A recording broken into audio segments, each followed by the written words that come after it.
الرحمن الرحیم۔ یہ ہے جی محرم ایفیڈیوٹ، یعنی اگر کوئی خاتون اپنے محرم کے بغیر حج میں جانا چاہے تو وہ جا سکتی ہے، جیسا کہ یہ اسلامی نظریاتی کونسل کے 232ویں اجلاس میں جو کہ 6 اور 7 جون کو 2023 کو منعقد ہوا تھا، اس میں یہ اجازت دی گئی ہے کہ عورت بغیر محرم کے کسی اعتماد والے گروپ کے ساتھ جا سکتی ہے حج کے لیے۔ تو اس میں یہاں پہ نام لکھنا ہے، اس کے بعد پیرنٹس کا نام یا پھر شوہر کا نام لکھنا ہے۔ اس کے بعد یہاں پہ یہ ہے کہ میرے والدین، شوہر یا کوئی شرعی محرم نے مجھے بغیر محرم کے حج 2026 کی اجازت دی ہے۔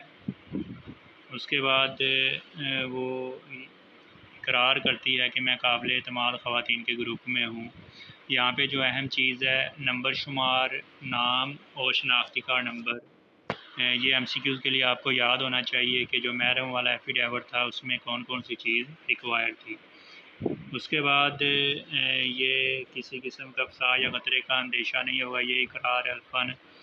اس کے علاوہ وہ کہہ رہی کہ کوئی چیز نہیں چھپائے گی اور وزارت کو کسی معاملے میں ذمہ دار نہیں ٹھہرائے گی۔ غلط بیانی پر کارروائی کی جا سکتی ہے۔ اس کے بعد یہ بھی اہم ہے کہ دستخط کس کے ہونے چاہیے، والدین کے، شوہر کے یا شرعی محرم کے۔ ان میں سے کسی کے بھی دستخط یہاں پہ ہو سکتے ہیں، اور جس عورت نے درخواست دی ہے اس کے یہاں پہ دستخط۔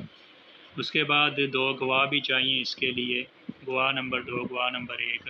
ان کا بھی نام، شناختی کارڈ نمبر اور دستخط دونوں گواہوں کے۔